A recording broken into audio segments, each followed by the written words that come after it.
question 1 says, show the calculations for the percent composition of each element within the molecule. Our molecule is C34H58O2. So the first thing that you want to do is find the atomic mass for that molecule. So for each one, you just kind of want to break it up. So for carbon, hydrogen, and oxygen, you can find the atomic mass of each one in the periodic table. So carbon has 12, hydrogen has 1, and oxygen has 16. Now, according to our initial element, there's 34 carbons, there's 58 hydrogens, and 2 oxygens. So what you want to do is you want to multiply 12 by 34, which is 408, 1 by 58, which is 58, and 16 times 2, which is 32. Once you get these three, you add them up, and that gives you your atomic mass of 498. Once you get your atomic mass, you can do the percent composition. It's kind of a win-win because you found out what your atomic mass is for each element. So you do 408 divided by 98 times 100%. So 408 divided by 98 is 0.819 times the 100%, which is 82%. You do the same thing for hydrogen. It's 58 divided by 98, which is 0.116 times 100% is 12%. 32 divided by 498, which is 0.064 times 100% is 6%. Now what you do is you kind of check it. Your percent composition should always add up to 100%. So you do 82 plus 12 plus 6, that's 94, plus 6 is 100%. Boom, you're done. If you have 34.6 grams of this substance, how many moles of it do you have? Our molecule is C34H58O2. So to find the moles of the substance, you take 34.6 from your problem, and for every 1 mole of C34H58O2, there are 498 grams of C34H58O2. And so what you do is, you cancel those out, and you take 34.6 and you divide it by 498 grams, which gives you 0.0695 moles of C34H58O2, or 6.95 times 10 to the negative 2 moles C34H58O2. Question 3, it says, what is the empirical formula of this compound?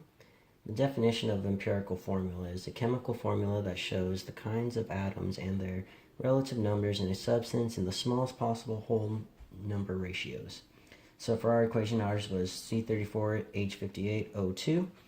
In simplest form, O2 is the lowest common denominator, so we will divide everything by 2, like we did right here. You get an answer of C17H29 and O.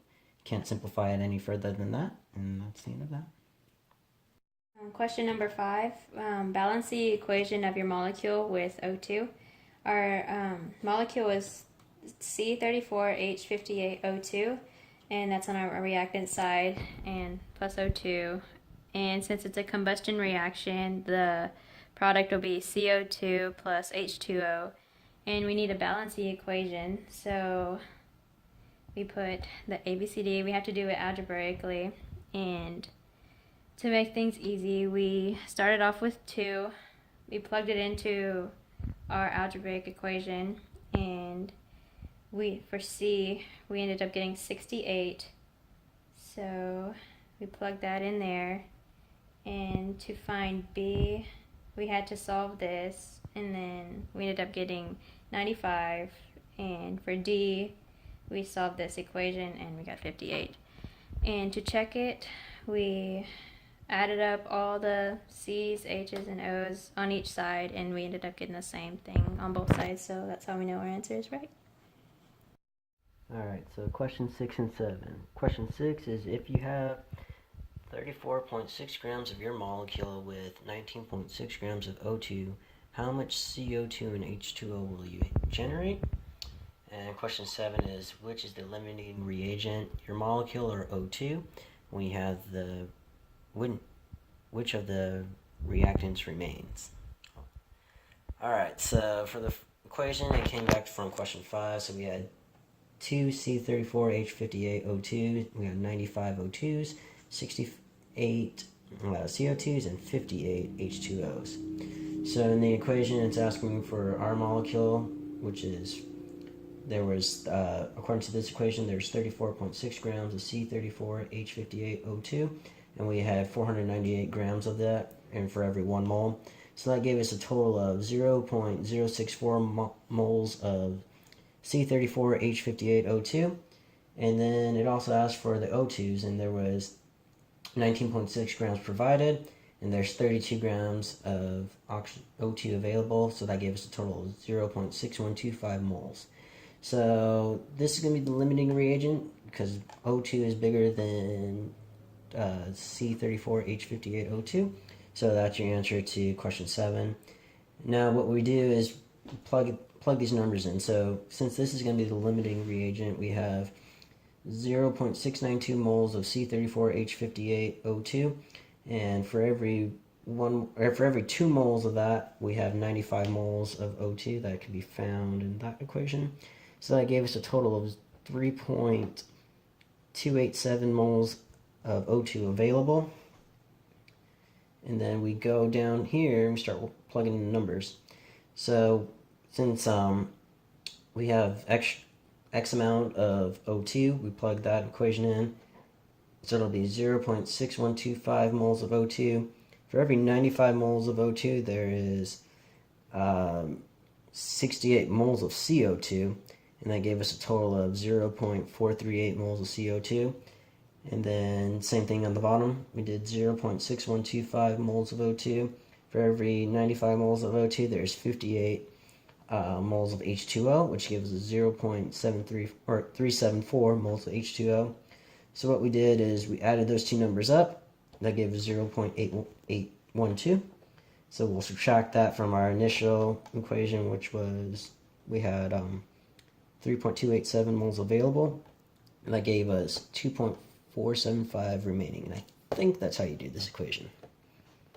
Okay, number 4, draw the molecule C34H58O2. So we drew the molecule, and what are the carbon geometries?